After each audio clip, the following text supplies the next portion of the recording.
Thanks so much, Grapes. I can tell Smack's maybe a bit more of a fan of the LPL style than the LCK. It was a little bit of a slower game, but man, I think it was extremely fun nonetheless. AOE Ginger Turmeric, they managed to pull out the win in what was a very slow burned competitive game. And just sort of to get the ball rolling, I mean, they already talked a bit about the draft, how the Lilia flex with the Wukong, so creative, so inventive. And Rude Dude, I'm curious as to if you have any additional thoughts as to how AOE's draft sort of functioned. Yeah, I mean, this would be a great little segue as well, because they got their sort of entire plan, I suppose, with winning top lane. You have picked a Caitlyn lane for your ability to help deep laning, help duo Selena, hopefully try and just absolutely snowball this bot lane. We have Xerath in the mid lane, who is Captain Shrimp's blind pick. They're more than capable of taking this into any single matchup, and I think that the Syndra that they took on 5 wasn't really able to facilitate any sort of snowball at all. So AGT have got this composition where they can play so heavily toward Caitlyn's Soraka bot lane and set them up for success. Yeah, I think this draft was definitely a draft kingdom for AGT. I think Syndra's probably one of the worst characters in the entire game, so selecting that on R5 into Xerath, which is an unplayably bad matchup, was quite disturbing from TFT, but they chose it, and unfortunately the Syndra was completely useless, while Xerath was an untouched god, killing everyone from 17 screens away with Wukong ult. It's a pretty lit draft. Yeah, of course. And, you know, as we sort of get into the game itself, you know, it was a really great draft from AOE GT. I fully agree. That was very inventive from them. They got very advantageous lanes. But it didn't all go according to plan in the early game. Of course, it was Team Fish Taco that got the first 2 kills. And RBM, I know you have some thoughts about how this early game was sort of played out. Yeah, this early game should never ever play like this. Well, first, like back to the draft, a short tangent. I think it would have been better to keep the Wukong in jungle, or the Wukong in top lane and Lilian jungle. But our Wukong decides to path top side with bot lane as like Caitlyn Soraka. So now, like, if we're going to accept this path, our bot lane has to ward once they like get a priority at any point at all. But instead they don't. So now our Wukong can't cover the gank and is set to a full clear, and he ends up full clearing 3 times in a row to top lane in the Lilia Sion matchup that he has no influence over whatsoever. So now our bot lane cannot play, and our Wukong has no contribution to the game at all, and ends up losing a few dragons because of that. And our Caitlyn Soraka lane really needs to actually be able to push and hit plating. I really hope this time around Keel is able to figure out where to path level 1, and the game would be a lot easier, since either 1, we have to place our trinkets, or 2, we have to communicate about where this Wukong or Graves matchup is going to end out at the end of the first clear, or 3, figure out how to path so that way we can cover our Caitlyn Soraka lane, all the timers that could be bad. Because you do lose the 3v3, but it's not like the enemy team can engage on you. They have Kog'Maw, Lulu, Garrett, or Graves, so they have no CC to actually instigate the fight. You just have to protect them. So it kind of just griefed the game for absolutely no reason. Yeah, I think that's, as well as all of that, it's the lack of communication as well, whatever you want to put it down to. Getting ganked there as the AOE GTC bot lane, it shouldn't really ever happen, because there's one play for the Graves at that point in time. Limo has one opportunity to go for that gank, and the fact that they allow it to him is something that they should look back on, and they should go, okay, well, this was, like you say, a little bit grief. This is something that needs to be changed going into it, and I think that even in Game 2, that same luxury isn't going to be given to Team Fish Tacos, which is a little bit scary, because even despite that early lead that went over, they still weren't able to try and translate it into the win. Yeah, I mean, incredible insight from you guys into that jungle pathing. But of course, it was AOE GT. They still won the game. And I think it's fair to say it was off the back of this play, the Wukong flank with the TB behind. Rude Dude, just break down this fight for me. Yeah, you can see Team Fish Tacos, like, they've got this insane line of wards that they can go back through the mid lane. They should be fine to walk back out, but Keel has his own ward in there, knocks up 3 people on entrance. And you get to see so much value from Soraka in the later stages of this fight as well. Yes, Existence does a good job at zoning out these 2 members at the front that are trying to deal a lot of damage, but Sonar is actually probably doing 2 health bars of Caitlyn here, and we got a lot of shield bow value out. The Soraka does end up falling, but it's for the greater good. And the sheer amount of healing that you got to see, the absolute raw Soraka counter, really, that comes into the Lulu, really just personified in that play itself.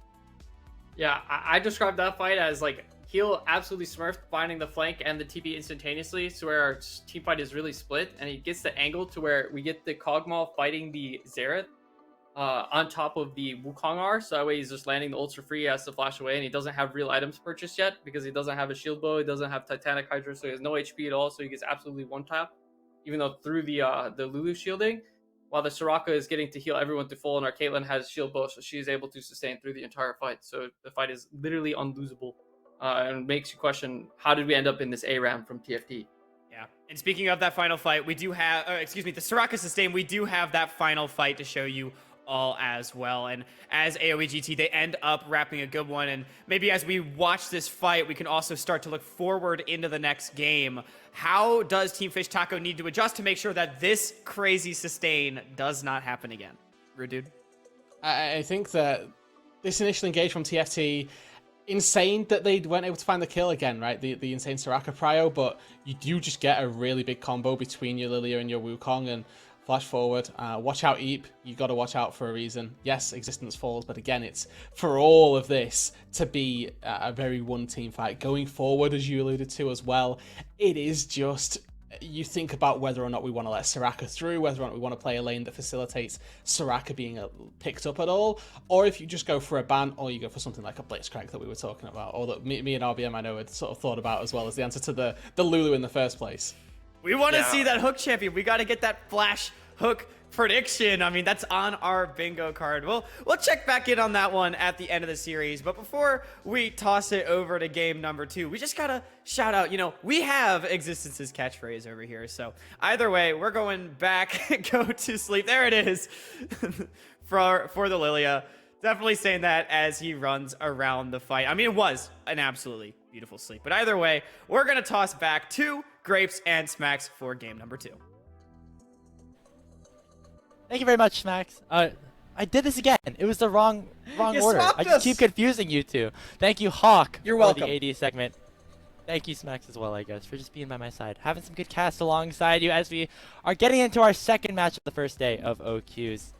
AOE Ginger Turmeric, they had some really good drafts. RBM was hyping up some of their decisions, criticizing some of their other decisions, but heading into game 2, we do see Team Fish Taco staying on the red side, so in terms of differences, maybe AOE GT don't have to do too much. Yeah, if you look just at the numbers of games, it kind of feels like today would maybe be considered a shorter day. But the games have been so long that we are getting into our 4th game. The other stream is getting into their 5th game already. So we're a bit behind just based on the game length. That was definitely a slower one. And so game far. 1 was like 20 minutes. So that just shows how long the other 2 games have been so far today. I hope we get some more, maybe 2 more, as TFT looking to try to even the series out, forcing that game 3. Yeah, I know you and Hawk both predicted Team Fish Taco to win. I did have AOE Ginger Turmeric winning, so we'll see where the desk divides. I think the desk also was with me, apart from Host Hawk over there. Yeah. Shout out Host Hawk, by the way. This is his first broadcast hosting, and he's doing a great job. Doing it as well. Yeah, exactly. Even though I keep mixing up you two in terms of the names. Yes, he was here. I cast with him last split. Now we're here with you. It's just kind of the difference here. Either way, really excited to get into this next matchup here. I'm really curious to see what Team Fish Taco decide to do in the first ban phase, because we talked about how important that Soraka pick was for Duo Selena towards the late game. But you already banned the Senna. You have so many other enchanters that Duo Selena can potentially pick up. If AGT want to just stick to the similar playstyle, even though the bans might change out of TFT, they probably can still pivot towards a correct situation for themselves. You do have a Lilia to consider as well. If we now know that they can flex that to top lane and to mid lane, and let's be honest, Captain Shrimps probably plays Lilia if we know his track record. I'm feeling like this is maybe going to be a ban to consider as well for Team Fish Taco, as we do know they are moving over to the red side again. 2 games in a row. Yep. And yeah, I'm a bit concerned about all of these bans that they may have to throw out. You only get 3. Only get 3, and they allowed the Wukong to go through the entire draft as well, which has been that 100% presence kind of pick that we were talking about throughout the bingo card, and also throughout kind of going into this draft. And so staying on this red side, TFT have, again, the benefits of that is you allow for more counter picks. You get that R5 and R3 to potentially take away something before either banning it away or finalizing the draft.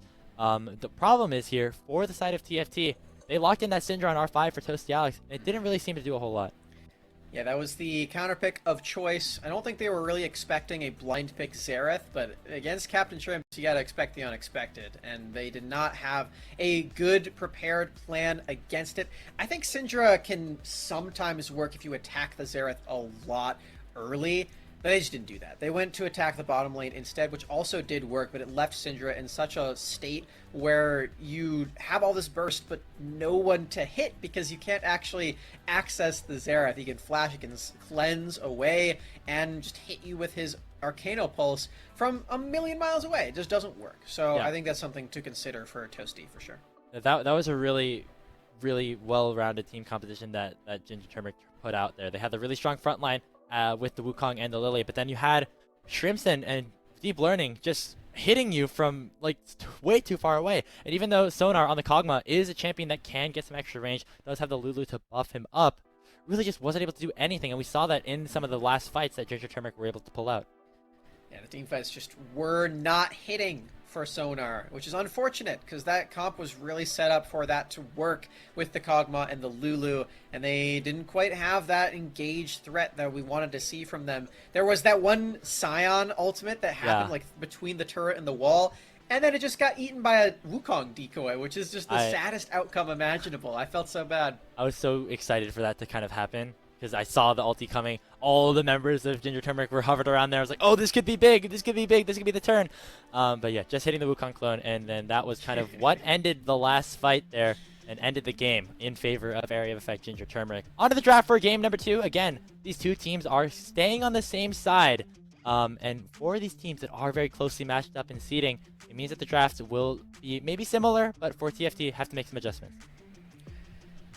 Got the Talia ban. This feels like this one's going to be evergreen. This champion is very strong with the new rework, and it seems like it's only getting better with the new patch also. We saw one game of it earlier by Aaron, and they won. Great game from him. Yeah, it was a really good series from Aaron. I'm looking forward to seeing more of him. Speaking of Aaron, whoever wins the series will be playing against Jake's Kittens next week. So, and whoever wins that one goes into playoffs. Very, very big deal. Lots of stakes here on the line. Whoever loses this has to play against third party. And in my opinion, third party put up a really solid fight. That's not an opponent that I want to play against on an elimination match. Yeah, I think a lot of people maybe coming into this in terms of expectations for the groups might have thought, okay, Jake's Kitten's going to get out, and then the winner of AGT and TFT will probably get out as well. I don't think that's really the conversation anymore. You know, third party showing that they can match up with the top. And it's going to be a competitive series down there in the lower bracket for whoever ends up falling here in this best of 3. But have to still keep our eyes on that. Keep going through the draft. Lucian taken away on the other side. Don't want Sonar's hands onto that one. And now the question here is, you know, where do you go if you're TFT? The Gangplank could make a lot of sense, but again, that's Soraka still on the board as well as the Lilia. Still a consistent Gangplank ban. I'm feeling like the Lilia is going to matter more than Soraka. I know Soraka did a lot in that last game. And it's sometimes hard to fully realize the impact of the Soraka. It's very easy to tell what Lilia is doing, and Lilia did a lot. And not to mention, not just in the game, but in the draft too, it made it so Team Fish Taco didn't want to pick the Wukong because the Lilia was a flex, and then they put it into a favorable matchup top lane. They got Keel on the very powerful Wukong, and then they denied the Lilia as a response. I think it just gives you so many tools in this draft, but no, it is the respect for mid. A Captain Shrimp's target ban, this time not the Rumble, but instead the Xerath, and you see just like that, snap of a finger, Lilia locked in once again. It's such a good strategy. I'm really enjoying the way that AOE Ginger Turmeric is approaching these drafts. Not always something that I say about this team. Sometimes they pull out some spicy things here and there. Yeah. Whenever they do like Jin Senna together, I physically do not have a good reaction to that. It's not going to happen this time. Don't worry, Smack. That's true. You can be healthy here. The Senna taken away this time around. TFT's doing doing me a once favor. again for Sonar though. So looks like they are going to stick to the same strategy of playing around their bot lane. Now, touching on that lane for a bit, because I think the problem there is Senna with a marksman. I don't think that Jin is bad. In fact, I think Jin could be a very good reaction to do this Kog'Maw Lulu. You do outrange it just like the Caitlyn, except you have a lot of utility that you can provide for things like that Lilia in the front line dealing all the crowd control and just prancing around with all the damage. I think Jhin makes a lot of sense, and I would like to see that out of Deep Learning. It's a champion that he's very comfortable on. Oh yeah, 100%. Deep Learning can play almost any AD carry, I would say, but if it ain't broke, don't fix it potentially for AGT. I would expect the Soraka to probably come through here for Duoselina as well, and then we just see 5 out of 5 in terms of that salty run back. And we're halfway there. We, of course, already have the spoiler that it won't fully be the full run back, thanks to the Xerath. And I imagine that the Wukong is going to be banned from Team Fish Taco now that they are aware of the shenanigans that are coming through. That's not a Soraka, though, Grapes. That's Sona instead. I've been seeing some interesting stuff with Sona, and I want to touch on this real quick because I saw one of the most unhinged tweets I've ever seen. It was somebody who picked Sona, went EW like the whole game, did not level the Q at all, and won the game. Like, just did not have that spell. And they tweeted the picture. They were like, durability patch means that this spell sucks. Do not level it.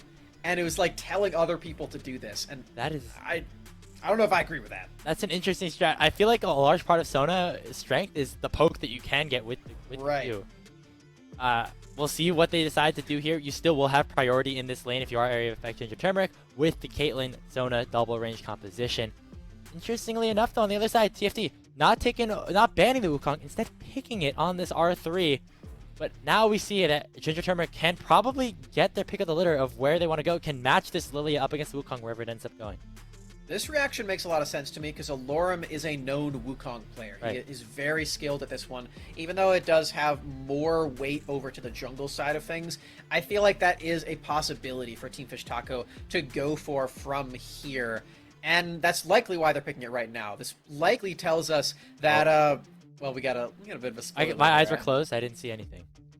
I may have seen Seraphine as well, we'll see what happens.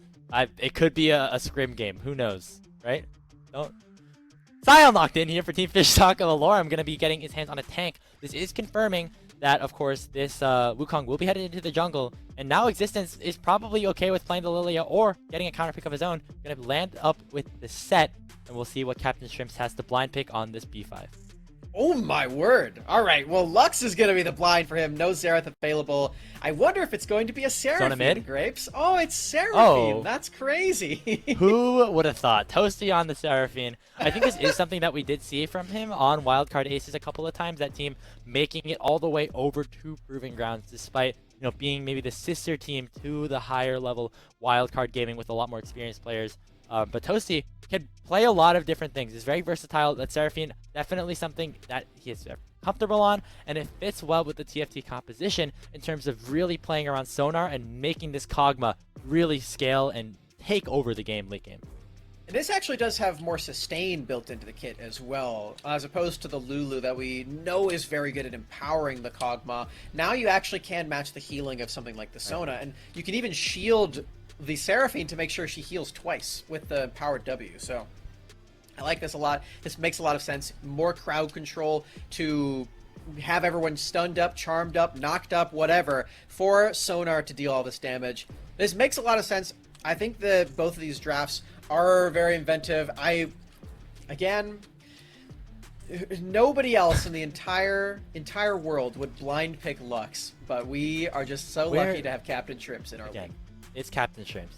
What else do you expect? You can whip at the Xerath, the Lux, Rumble was taken away. Still got that Singe mid potentially down the line. I'm still hoping on it. Don't know how good it would be, like, in terms of the way that AGT seem to want to pick up their composition. They seem to have a lot of range in their bot side of the map, and I wouldn't be surprised if they continue to do so. But we are onto the Rift, Singed or not, area of effect. Ginger Turmeric looking to make it 2-0 over TFT. I tried to get the insider information from Keel in the reveal show. I tried to ask him about mid, but he played it off well. He didn't reveal anything. I think that's the right call, but it was the boring call. Because now we just are left here speculating. Okay, real quick, before we get too far into this game, taking a look at the runes real quick. That is a fleet footwork on Captain Shrimps. I have never seen that before, but maybe a little bit more sustained for him in the mid lane against Toasty. Yeah, I actually, you know what? I'm gonna look up his solo queue account and see if he does this a lot. Yeah, I don't think, I mean, out of the precision tree, like, that's probably the best, rune to go in terms of keystones for Shrimps.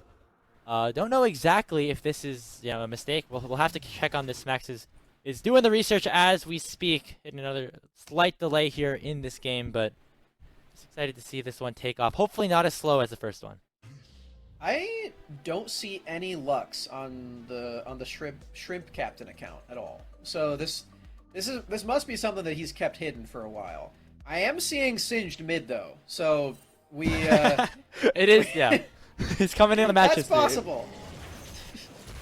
We're still holding out. Man. Please, No AOE Ginger Turmeric. If you lose this game, you gotta pick the Singed mid in the game 3. Throw down the gauntlet. That's what we're hoping for here. Level 1 though could be interesting. Deep Learning forced to level up E to start off the laning phase, landing a couple of autos onto Winter. With Sonar and Winter getting this lane state in a good space to start this off. That's going to make level 1 trades slightly more awkward, you have to imagine, for Deep Learning and Duo Selena. They still have what I would expect to be Sona Q if Duo Selena is not reading into the Twitter people all that much. League Twitter is just something else, man. Oh, he has Q. He's got Q. All right. Defying the that means Twitter that they people. lose the game, right? The one game sample size that we have is if you don't level Q, you win the game. So now he doesn't have Q. Now he has Q. They lose the game? Is that what we're looking for here? Sona with no Q has 100% win rate, I think is in all the what games that Twitter's- I've heard about. In Yeah. my lifetime. No, that's true. I didn't look through that person's match history to see how many times they do this. But they won once, and that's enough for me. Not enough for Duo. That's all that matters. Though. Yeah. I guess Duo Selena not yet convinced. Maybe we'll have to get a little bit more tweets in there. We are seeing an aggressive invade here by Limo. Goes for the Red Raptors grabs a quick level 3, and Keel actually backing away from the red buff. Limo still looking for the engage potentially, knows that Keel is on the Krugs. And here we go, Toasty in the area as well. Winter and Sonar making their way down. This could just be a takeaway of the red buff. I think Keel is going to play passively here. Just pacifist, walk away from it, pretend it's not happening.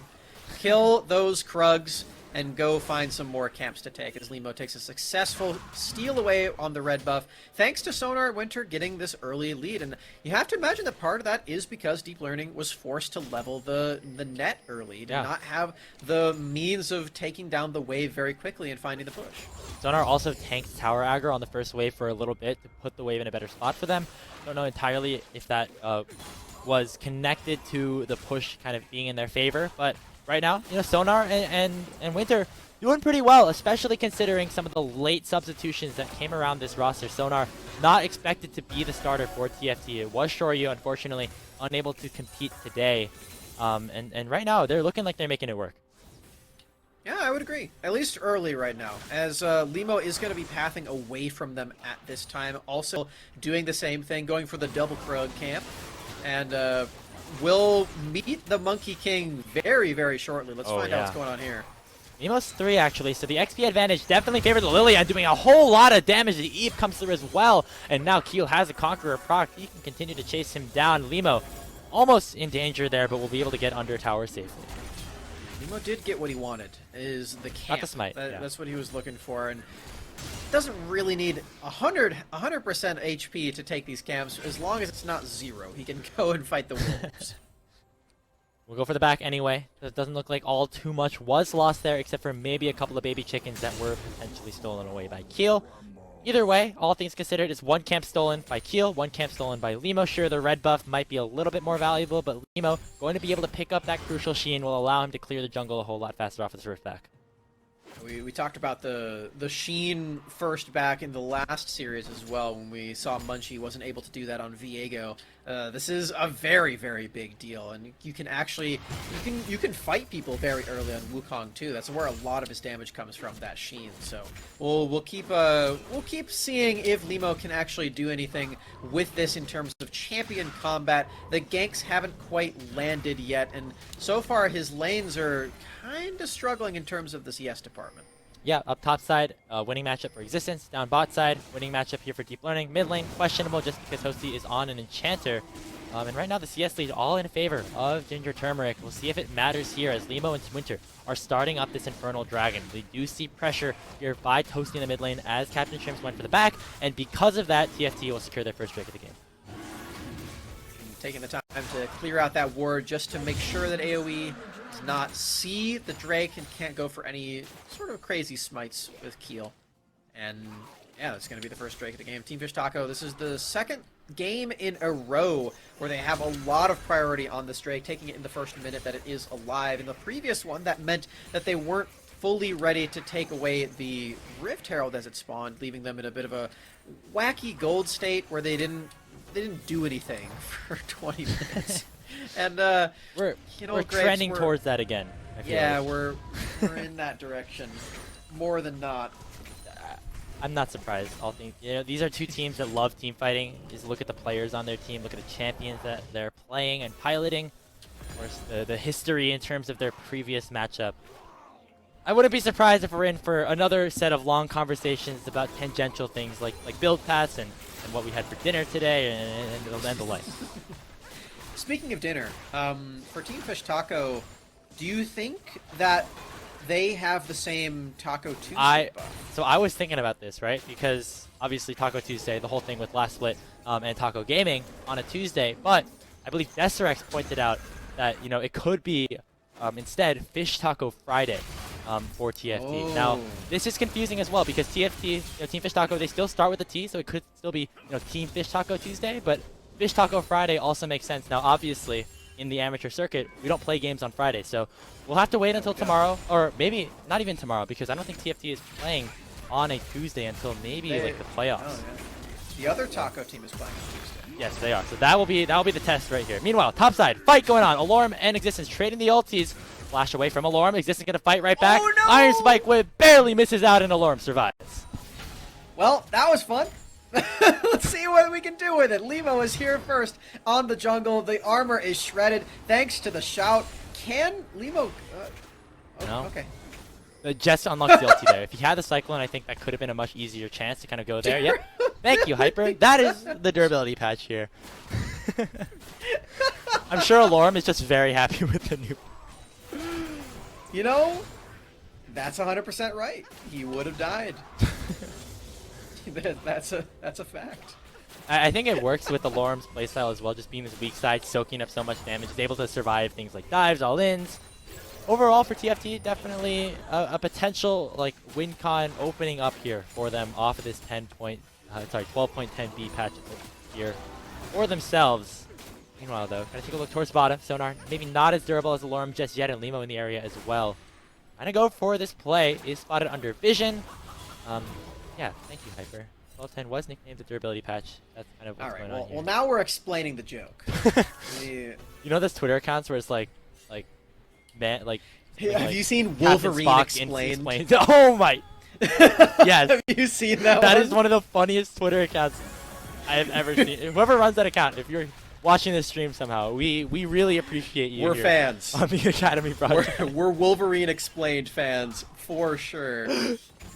No, that's not true. They can explain Wolverine. They do it. That's the whole account. It's beautiful. Well, in the bottom lane, we're seeing that Sona Q turns out pretty good ability because it lets you deal more damage to the turret, and when you push in and bully Sonar out of this lane, you're able to get 4 turret platings. So myth busted. Yeah, big chunk of gold going into deep learning as well. Again, has that Vamp Scepter. Smacks, maybe don't want to look at that one just yet if you want to maintain your sanity a little bit. They won the game again for using the logic about the no level Q Sona. Maybe we have to use the logic here for shield boat Caitlyn as well. Well, we're about to see Sona with Q win the game if things go the way that they are right now. Wait, this is a paradox. Yeah, this is a paradox. One of them has to fall, right, in this situation? Maybe what that means is that Sona is just broken, and everybody should be playing the champion, no it matter doesn't what. matter what you love. Yeah. that could be. That would be a bit disappointing, because then you just won the game by selecting the champion. Lucid becomes way more popular here, for sure. I've never seen this happen, but Sonar didn't level his E. That is, I think, something that Kog'Maw maybe did a while ago, just focusing all on like the armor shred and then taking him down. I do think the E is good though, just in terms of the poke that it can provide. So it'll be interesting to see if he ends up putting points in it down the line, or if it's just going to be Q and W. Q does give you more attack speed passively, so I could get behind it. I do like the slow field though. I feel like it is really good to chase people down with. I don't know. Sonar is showing us some different layers to the champion. It is a team on the other side for Ginger Turmeric that doesn't really get in range maybe for that Voidies to come out, other than maybe Existence and Keel. That might be a reasoning behind that, but not 100% sure. Either way, second Dragon picked up for Limo inside of Team Fish Taco as well. It will be another Cloud Soul across the Rift. Didn't see TFT claim that until very late into that last game, and now we'll see what happens here on the engage. Double knockup coming through from Winter and Limo, but not enough to take down the Sona. Healing durability is just too much, Smacks. Duo Selena doesn't even need to flash there either. It's just deep learning using that alongside the exhaust. Very effective in the end at denying this damage from Limo. And the Sona ultimate there too was really good at denying all of the advances. I really like that play from Duo Selena. This is one of those examples where... Wait, hold on. Wait 1 second. Now Sona doesn't have any more ultimate there to try to ward him off. Does force the heal out of deep learning. Still at a comfortable amount of HP to clear the wave out. But Team Fish Taco, once again, regaining a little bit of control in the bottom lane off that gank. It's a little scary right there. Yeah, but a little bit. As I was saying, Duo Selena and Deep Learning actually did prepare for that gank and avoid it well this time. They do have that Tribe Rush warded, and they haven't been ganked upon this game apart from that time, and they even kept one of their flashes alive. So I really like that play a lot, and it shows that they are learning from the last game and keeping their heads on a swivel. Did you say they're doing any deep learning?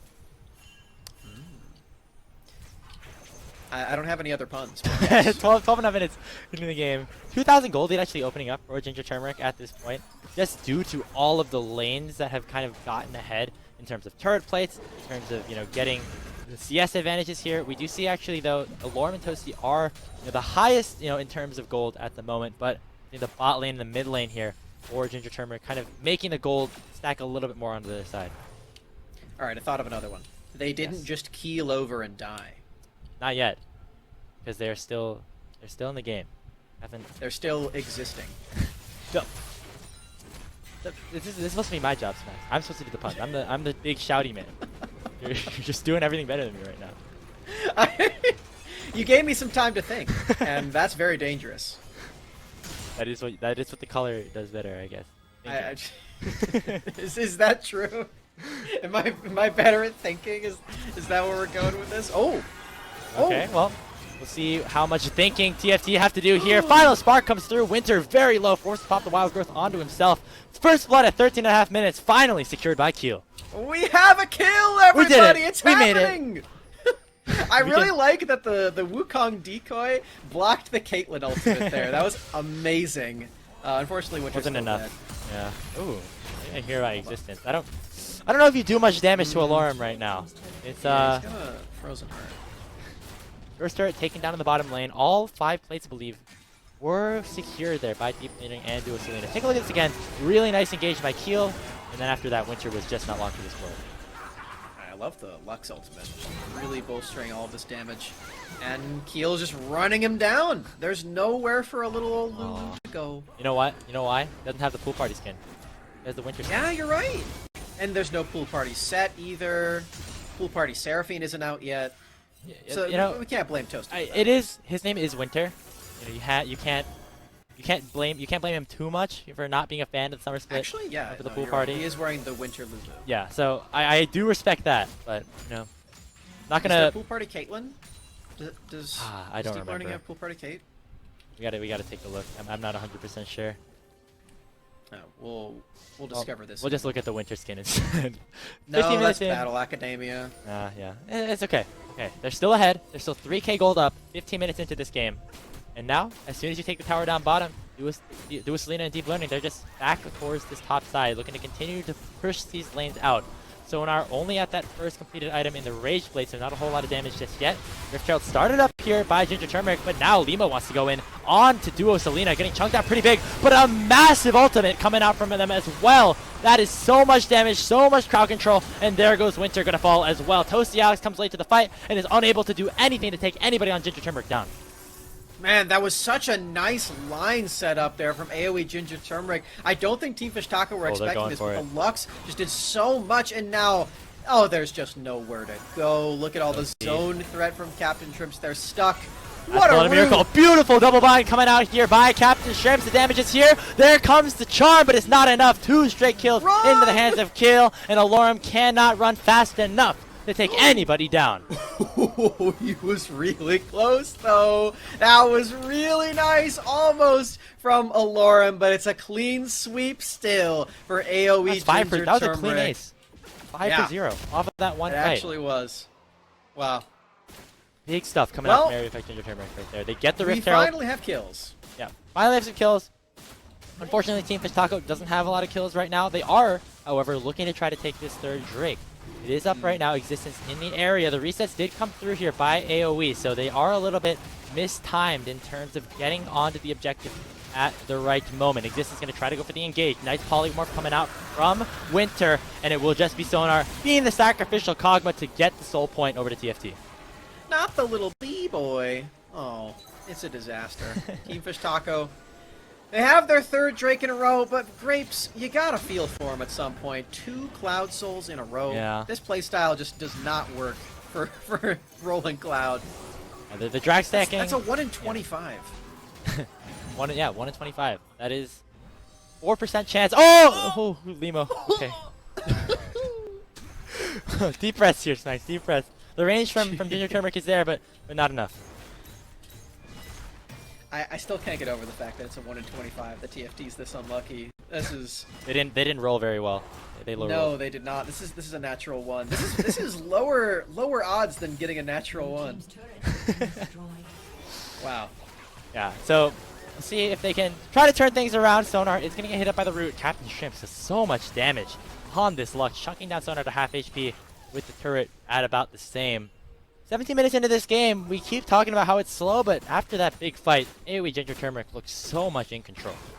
Yeah, no, I don't think it's slow anymore. I think AOE Ginger Turmeric just really turned it on at the exact moment that they needed to. Like I said before, the Lux lineup there was so beautiful. Captain Shrimps is playing this champion really, really well, and you have to imagine that, like, even though I couldn't find any games on his solo queue account, that he's got some other, like, Lux-only account where he's playing this fleet footwork style.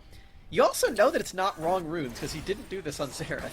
Yeah, definitely not on Xerath. There was an avid attempt to change the rune page to something else, so it was definitely a choice here by Captain Shrimps. Maybe if they end up winning, Hawk can maybe pick the brain of that mid laner if they decide to go for that interview. Either way, have to just finish this game off first, and a good step to doing that is taking this Rift Herald. Keel gonna pick it up, try to funnel even more gold into Deep Learning potentially. Keel's been doing such a nice job in this series so far. On the Lilia this time, not flexing that one top instead of the Wukong. Playing both of these champions in these team fights just super, super well. The engages are crucial for a composition like this. You need to be able to get all the crowd control down, and Keel is providing. And it's really good to see out of Keel. I think, Smacks, you had a chance to talk to him during the reveal show about how this is really his first team that he's been able to be a full starter on competitively, outside of maybe being on CLG, but of course even then he was that replacement. And now really showing that he's worthy of one of these spots and worthy of getting back to that academy that he so covetedly wants to be at. Subbed in for Wiggly on the Counterlogic Gaming Academy roster, was a sub for 100 Thieves next in the spring split, and now finally he gets his own starting spot on a roster that looks to be quite competitive in this series, and hopefully for him in the rest of the year also.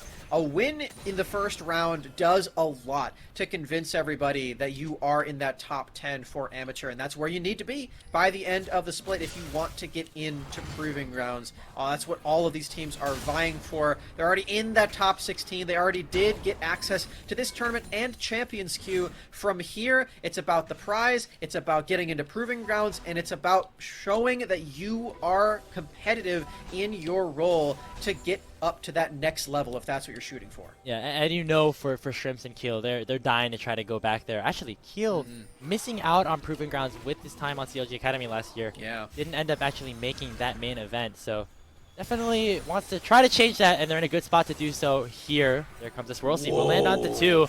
Would be a pretty crucial engage. Here it goes. Lilting Lullaby comes out. What can the rest of the team do? Big Cyclone coming out from the side of Limo, but there's just not enough damage. Big Fight coming out from the backside from Alarm, and the turnaround might be here. Big shutdown, and Keel will fall. Watch Existence, though, coming out from the teleport. Toasty forced to flash away. It is a 4v5 in favor of Team Fish Taco, but they might not have enough damage to finish the rest of the job. Keep your eyes on Sonar. He's reining in the artillery, trying to keep Team FT into this game. They will just get the 1 kill and nothing else. Where the hell did the Scion come from? We need to watch that again. He was underneath the turret on the other team. Please get us into this replay. I have to know how Aloran managed this one, because that team fight was looking super scary. The double ultimate onto Sonar and Winter was brutal, but Keel ended up being the one caught out. I can't believe that. It was... I've totally just forgot that Aloran had, like, was even in that fight and had the potential to join that fight. Teleport. A beautiful flank. Yeah, let's take a look at what he him. did. He just walked. He walked around the tower and found the ulti. He was on a ward too, and they just object permanence. He's not there anymore. I can't see him. There's a knockup. Big combo crowd control, by the way, as well. They have a lot to lock down some of these members, and if Sonar can get to that late game stage, will be a whole lot for him to work with. Oh. Okay. This is a bit of an interesting spot here. It will be the dragon secured by Ginger Turmeric, denying that soul away from TFT. Team Fish Taco's trying to take away this Baron, but does not have enough damage just yet, and now it is Ginger Turmeric onto the objective. I don't know if it's that they don't have enough damage. I think it's just that they don't want to go for a fight right now, because a lot of their players did just use their flashes. Okay. Sonar included, as he is the Kog'Maw. He will be very easy to catch out if they can find the flank, which they're setting up right now. Watch where Existence is. Lorem also looking for a flank of his own. Baron at about 5,000 HP, and here comes the engage. Ultimate lands onto nothing, but a massive lifting lullaby, this time out of Keel, and that's the dunk down. Existence taken over onto the backside. Limo gonna get taken down by the Baron, and nobody else on the side of Team Fish Taco will be able to kill any single member of Ginger Turmeric. Alarm has to flash away. He's a tanky Scion, but might not be able to survive against 4 members here of Ginger Turmeric's squad. Toasty trying to heal him up, but the damage is still coming through. Decimating Smash lands onto 2. They don't have a whole lot of damage, but they might be able to escape. Oh, maybe not though. Crescendo coming out. Nice 2-man root by Shrimps. No ulti to land and finish the job just yet. The heals are still coming out. Alorum is still alive. Somehow this fight progresses and nobody goes down. The autos come through. Deep Learning taking down Toasty and Alorum. Now the last remaining survivor for TFT.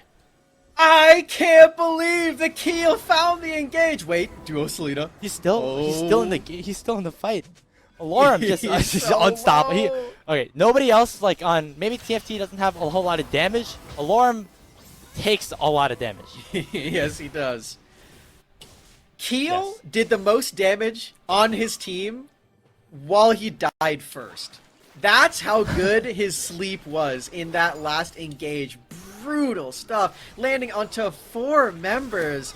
Might have even been 5. I was only looking at the pack. I saw of 4 and yeah. then... Oh, wow. That was so insane. Really big stuff coming out from Keel. It was a big engage coming out from him, landing that 4-man sleep. Didn't allow the Baron to go down, as Alorum and Toasty do make a pretty powerful duo in terms of just being an immovable object. Maybe not in terms of winning out a fight, because they don't have a lot of damage. But if they can get Sonar online, that is the key for Team Fish Taco, for keeping them in this series, for preventing them to going down into the lower bracket. We'll see if they have the potential to do that right now. 2 items here onto the Kog'Maw, has the Runons completed. Looks like going for that Mia build again with a Titanic Hydra, but might not have enough time to do that before Ginger Turmeric take the next step towards closing this game out. Ooh, yeah, he he really does need that third item as soon as possible. Really slow on the uptake right now, and you can see that reflected in the levels even. Like, Deep Learning is up a level on this Kog'Maw. That's not where you want your Cog to be. Did eventually level to E, by the way. It wasn't just 5-5-0. So that's something. He's got the slow field now for the team fights. And a little bit of extra zone control as well. It will allow for him to get more space, allow for Toasty to heal him up a little bit more with the shields and everything.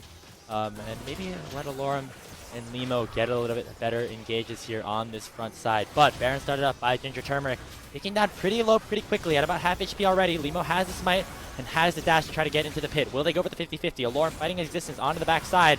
There comes that swirl seed. Will land onto 2. No ulti pop just yet for Keel. And Ginger Turmeric might want to back away from this objective. Here comes existence here onto the showstopper, but he gets taken out first. And now the charm comes out from Toasty as well. Huge damage coming out from Limo onto the backside. He will get taken down. Alorum is ticking, has the sleep on top of him, but nobody can land any autos onto him, and he will survive. Keel trying to chase down the Scion, but he has just too much HP.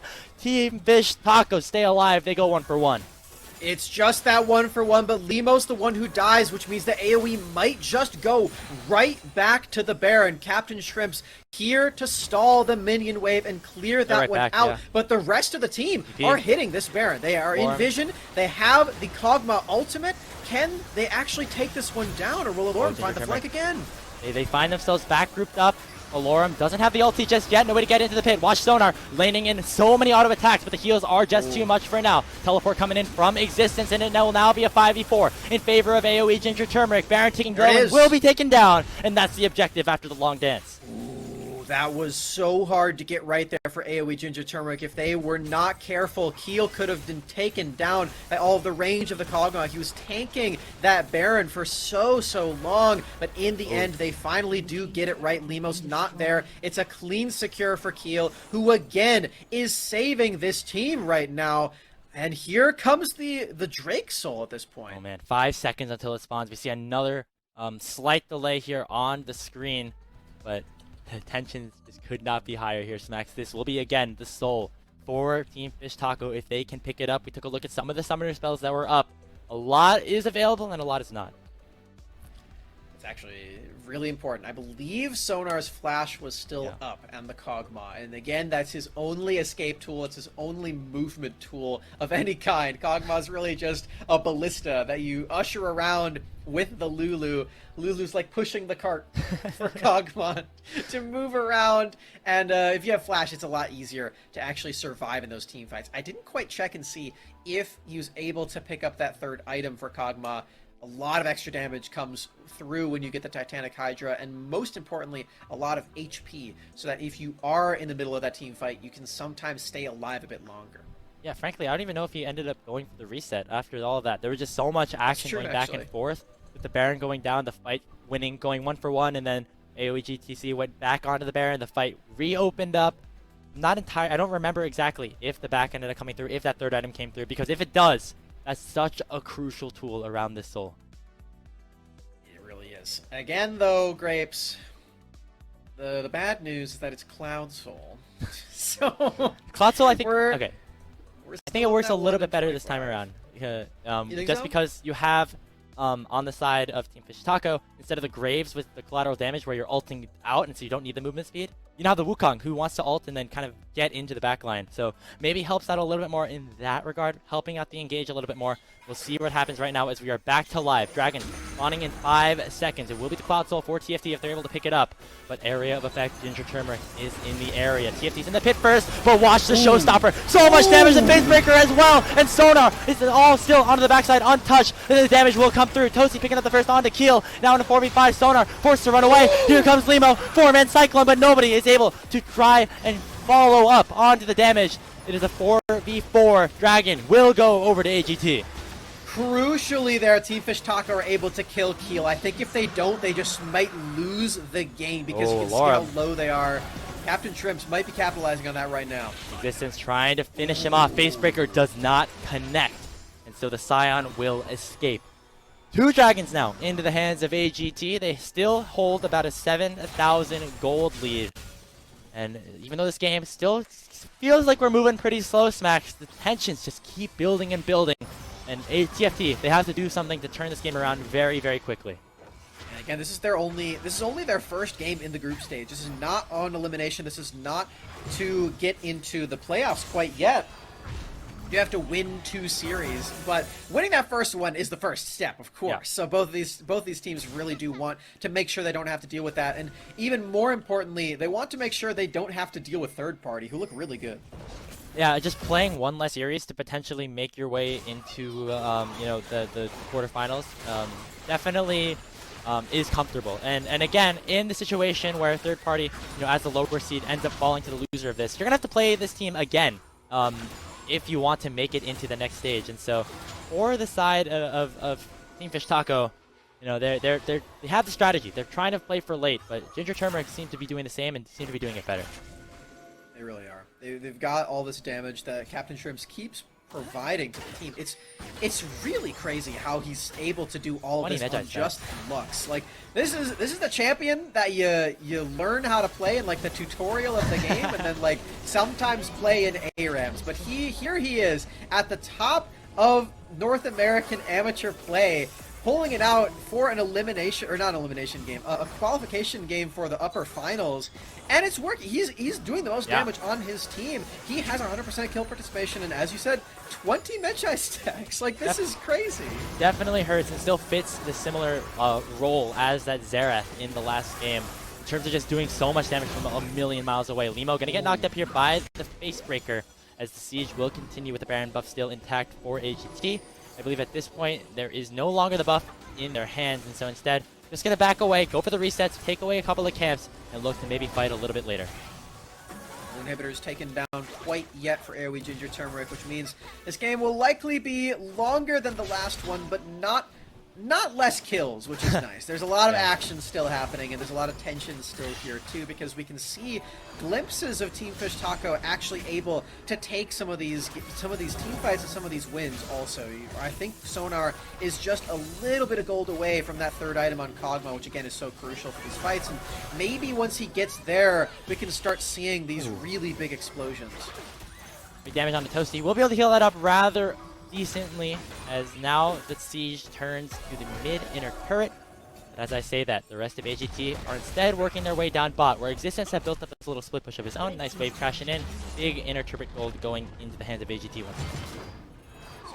More waves crashing, more turrets taken, and more time spent doing things while the objectives are spawning. That's always something that I commend teams for being able to do, because there's a lot of times where you're just waiting around and you're like, okay, well, we play for the next Baron, but until then, let's just kill all the jungle camps, let's just do whatever we want. They actually did push the tempo, and you can see that reflected on the mini-map. Like, all their camps are still up, but they wanted to keep pressuring Team Fish Taco and showing them that they still have this lead, and making them remember that they do still need to be scared and play on the defense. Yeah, and as AGT go for the resets, I mean, we have to take a look at the objective timers again, because that's where all these fights keep breaking out, Smacks.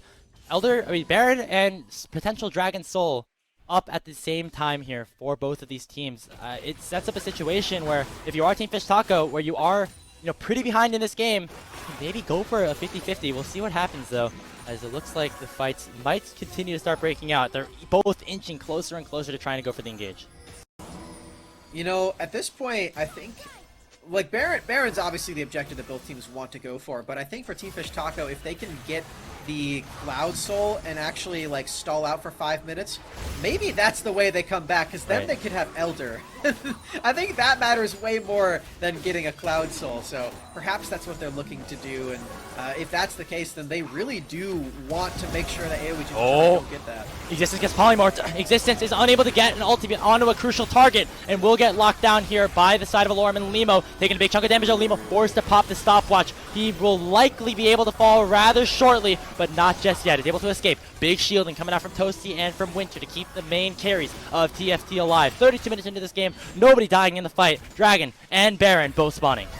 No flash, no cyclone for Limo, and no flash for Toasty or Sonar either. This likely does just mean the AoE Ginger Turmeric get to go for whichever objective they want. They pick the dragon as it's easier to take, and it means less for them right now, but the Baron is still there, and all of those cooldowns being down are still true. So AoE could just go right back over to Baron and start that one up and maybe just take it flat out.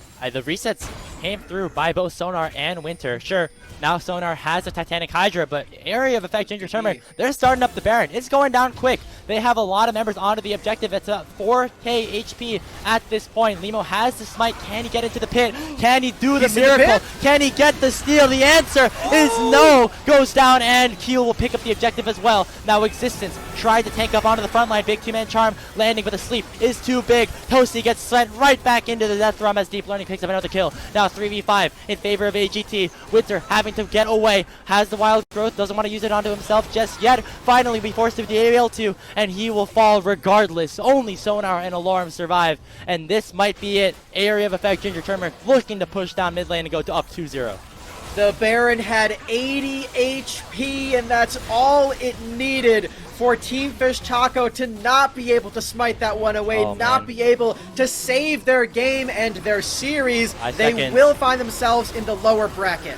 They're looking to try and do anything here. Sonar going to get locked up, has the cleanse on top of him, but it doesn't matter. He goes down, and that is surely the end of the game. Limo forced to go under the fountain, but he might not even survive that. Into the Nexus they go. Exposed is the Crystal, and that will be Area Effect Ginger Turmeric taking the series 2-0 over TFT.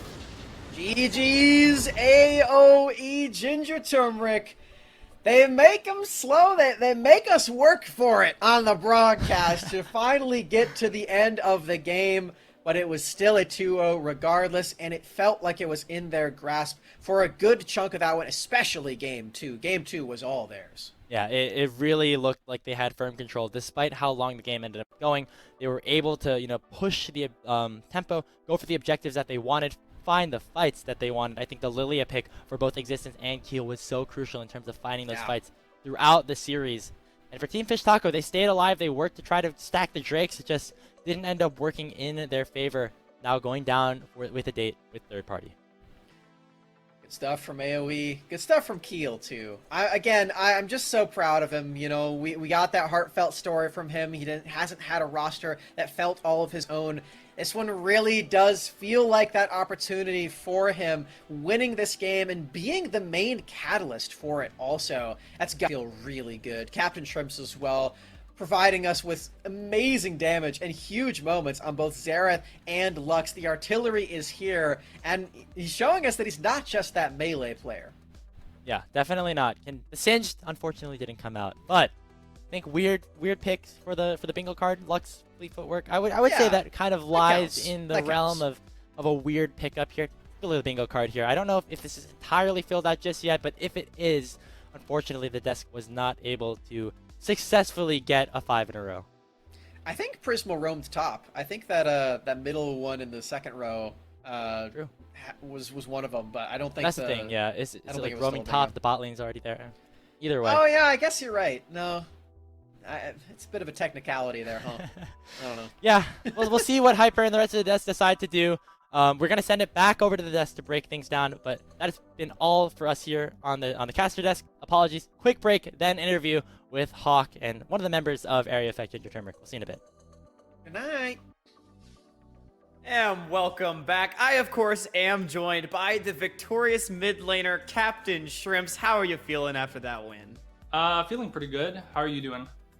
I'm doing great. I actually am doing amazing. Getting to watch all you guys on the Academy stream. I mean, this game may have been a slow burn, I would say, but it was very entertaining from at least an analytical perspective. The amount of macro moves and everything was so cool. But I got to start it off. On our bingo card, we made a bingo card for the analyst desk and the casters about things that we thought would happen today. And one of our bingo squares was Captain Shrimps plays something weird. You decided to play Fleet Footwork Lux in the last game. Like, you got to let us in on the technology here. Okay, I don't even know if Fleet Footwork Lux is any good, honestly. But when you're laning against Seraphine, the combat runes seem kind of useless. Like, I don't know how much you watched mid lane. It was pretty boring, I would say. We just farmed for 20 minutes or so. So I pretty much just took fleet footwork for cut down later, and that was it. There's probably some better setup you can run though. That's interesting. And so cut down was what you really wanted, just to be able to do the damage to the tanks and everything, like that Scion. Yeah, I think in hindsight it wasn't that good, but I don't think the runes mattered that much. More like how the pick fits into the comp. I think that's like the main reason why you would pick Lux there. Yeah, I mean, that's very fair too. And I feel like in some ways too, like not only is mid lane, Seraphine Lux like kind of a snooze fest already, like you said, but also, fleet footwork just makes it even more of like a sort of like, hey, I just want a scale type of lane. And it seemed to work out pretty well for you. So, hey, I mean, I can't knock it, but either way, moving on, last season, you played for, of course, Cloud9 Amateur, and, you got your reputation for all the weird picks, and now coming into this AOE roster back in the amateur scene, how does it feel to sort of come into this different environment with these different players and be successful so far? It's good, man. Like it's we're pretty much competing in the same circuit, and the thing that I find the most enjoyable is the competition itself. So, it's a different team. We gotta, overcome some different challenges, but overall, it's been pretty good. Yeah, that's awesome to hear. I'm glad to hear that has been fun. Now, of course, your next matchup will be up against oh my gosh, I just totally blanked on who the next matchup was. It is Jake's Kittens. Yes, thank you, Jake's Kittens. The stream that we just watched. It's been a long day, but either way, yeah, Jake's Kittens. How are you? What are you sort of looking forward to in playing them? I think the mid lane matchups will be pretty fun. But overall, I think if we just play the same way, honestly, we're just gonna steamroll them. I can't see their team having advantages in any other lanes. Like maybe they have a better mid lane, but I think top jungle, bottom, they're just outclassed. I mean, they're playing with autofill support, which is pretty questionable. Yeah, I mean, hey, fair enough, and you guys, your bottom lane played absolutely insane today as well. Duelicina really locking it down on support. So who knows? I mean, I'm excited for you guys to match up against them. But do you have any final thoughts before I toss it out of the interview? No. Shout out my team playing pretty solid. I think we looked a bit shaky in the round robin or the rumble stage, whatever you want to call it, but we definitely picked it up for the group stages here. Yeah, awesome. You love to hear it. Thank you so much, Captain Shrimps, for joining me. Congratulations again on the win. I know I am looking forward to seeing you guys play up against Jake's Kittens next week. But until then, get some good rest, have a good night, and thank you so much again. Okay, thanks a lot, man. Of course, and now let's rein it in one more time. It's the end of the night. We are back here on the analyst desk for the end times, and we just had an absolutely amazing match, and I'm just gonna toss it straight to RBM. What are we sort of taking away immediately from the series? I definitely think AOE GT had a lot better performance, like Captain Shrimp said in his interview, than it showed in the previous games. I think the bot lane win, as I said, it should have gone. It should have gone like that game one as well, but some bad pathing and some lack of trinket usage made it a little different. But you gotta see some fun picks. I think also this Kog'Maw Lulu blind pick is never going to work against a team like AOE GT because they will just match it with an enchanter that can actually win the laning phase, and Caitlyn will stomp the Kog'Maw every single laning phase. I don't like the Sona too much because it ended up making the early game a lot harder to play, just because the Soraka actually can contest prio by queuing the wave or trying to land Q on both the characters in bot lane and on the wave. So it ended up making Keel lose his first red buff, but overall it doesn't really matter. The jungle matchup's way too free for Lilia. And it was really that jungle. It made such a big difference, at least in the early to mid game. The go to sleep was so huge. And I feel like, as good as that was, though, in the fight that really broke up in the game, I mean, we went almost like 20 minutes without any kills in this game, but we had a huge team fight on the top side of the map. And as we pull the replay up on screen, you want to tell us a little bit, RBM, about sort of how this sort of really gave AGT control?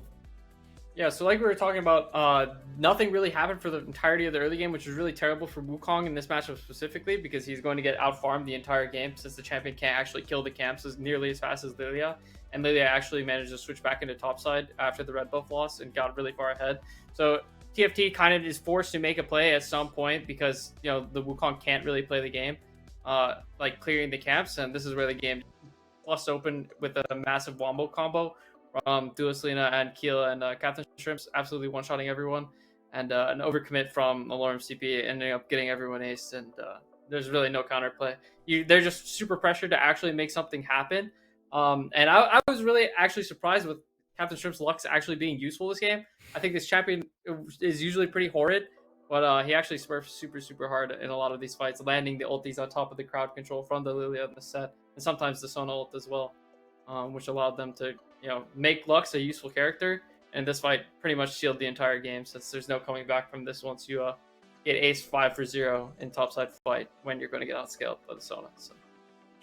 Yeah, that double route under the turret was sort of the prelude to what was left to come. I think the Captain Shrimp's just nailing bindings left, right, and center really set up for all of the follow-ups you see, any follow-up damage to come through as well. And when you've got that initial lead, I think that something that we talked about sort of at the end of that game was this was in one or relative to today's games, the most boring game. But if you look at that from AOE GTC, you look at that and go, job well done, right? They played the game so flawlessly. They just moved themselves around the map, took small advantages, and they just choked out the enemies. And that there was really never a point where you were looking at and going, this looks like, you know, potentially they can get back into it. You were thinking at a certain point, maybe they can't kill Alorum and he's able to stand in the front line for long enough, but it just never came to be. They're always looking for those flanks and always managed to get them and take down this the Cog Lulu.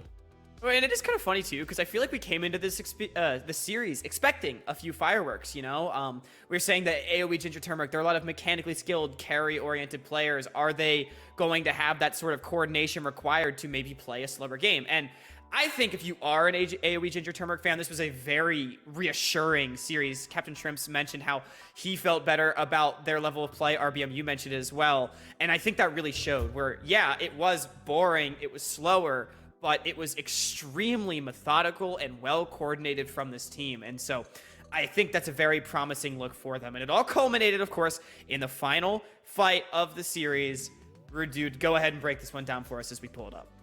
Yeah, I mean, this game was a long time in the works. We'd had a couple of Baron scraps before this. There were a couple of little looks from either side to try and get this Baron. I think Team Fishtaka were actually the first ones to try and set it up initially. But like I say, long time in the work. Existence is doing his job trying to run Anchor and get Limo nowhere near the pit. Unfortunately, he'd burned his ult, I think, prior to this. But going in, you can see the smite down to 84 HP. And it's on the cusp of when Limo's about to die, so it's the last real frame he's got a chance to do it. And then just after your jungler goes down, you've got no teamfight pressure, really. Alorum zoned off to the top side of this fight. Keel's flashing forward, and this just pretty much seals the end of the game. Because Winter, no flash himself, can't get out to safety in another route from Captain Shrimps. Yes, Sonar trying to dish out DPS, but we've got to the point now where Sonar is a hyper-scaling support. She does do an insane amount of healing for you in the late game. Not quite the same level of healing that a Soraka can do individually, but when you spread that across the team and you get a few cooldowns cycled through, you start to see similar levels of durability in your team. And we were sort of questioning why they went for the Sona instead of the Soraka, because the Soraka was so effective in game one. We spent our whole analyst desk segment basically talking about it, but hey, you know, the Sona worked too. The enchanters were crazy, but it is, of course, the end of the stream today. But remember, we will have more games tomorrow. If we do take a look at some sort of the day as a whole, we had 4 matches. It was Jake's Kittens taking on Third Party earlier today. They got a 2-0 win. Now, AOE Ginger Turmeric, they got their 2-0 win over on the B stream. 100 Thieves next. They 2-0'd DK Crew, and I'm actually not sure if the Cincinnati Fear Maryville matchup has wrapped up. MU 2-1. Oh, Maryville won. Maryville won 2-1. Wow. Yeah. Absolutely insane series. Maybe we can look at, our caster predictions right here. Anyone go perfect on the day? It seems like a lot of people. A few, yeah. Quite a few. Absolute heartbreak for me. Cincinnati Fear won game 1 and then didn't win game 2 or 3. So I would have been in sole possession of first had I taken that one because Travi went for DK Crew. But you win some, you lose some. 3 out of 4 is not bad. it is what it is. I mean, everyone I feel like doing pretty well. It ends up being, only 2 people predicted Cincinnati Fear, and it looks like that was the closest series of the day. But we also got our bingo card to check up on. I know we've flashed that up on screen a few times. I don't think we got bingo, but I mean, I feel like we got a few squares done. That's pretty good. Not even close. It was a good effort. It was a good effort.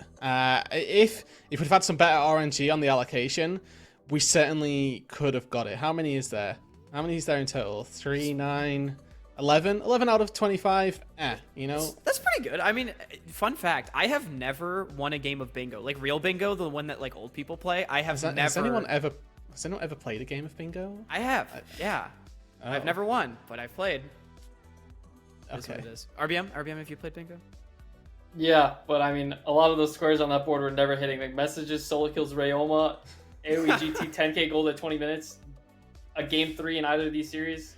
None of those were hitting.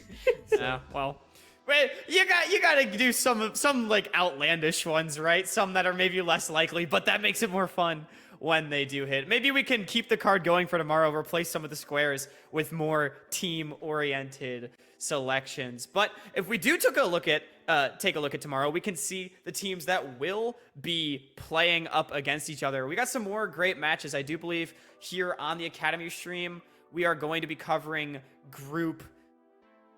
I don't know which group that is, but it's the one with EGP, AOE randoms, AOE main, and 300.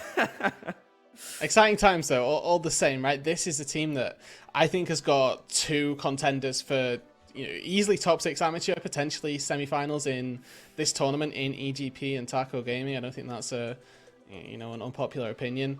So I'm super excited to get those games on the board, get their first sort of Proving Grounds Open closed qualifier or circuit qualifier. There we go, stage games going, because I think that those 2 teams have got a lot to show still.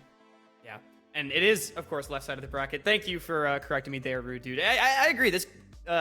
These games look super exciting. This group should be very competitive. I think a lot of people have extremely high expectations for Evil Geniuses and Taco Gaming, but AOE Randoms and Supernova, definitely teams that have sort of been around in the amateur scene, and they've got really great players in their own right. But either way, RBM, you have been our guest today. So amazing. Thank you so much for joining us. Do you have any thoughts on the day before we toss out? No, thank you for having me. Again, it's always a great time to be on the desk, flame everyone else, since I can say anything I want now within Riot's rules. Good luck to everyone still competing. Anyone not competing, practice up for next OQ. I will probably not be there, so good luck. And watch the collegiate games that are going to be streamed on LCS stream next week, towards the end of next week. True. I'll be playing in those. CeeLo coming up. That is very exciting. Top 8. I think Maryville is there. I mean, Jensen Go has talked about wanting to scale up for that. But also, I want to real quickly shout out our sponsors. Of course, it is Atlantic, HyperX, and BenQ Zowie. Thank you so much for supporting the stream and allowing us to do what we do. But from all of us here at Unified on the Academy stream and on the analyst desk, thank you so incredibly much for joining us and joining me. It has been an amazing day. We will see you tomorrow. Have a good night.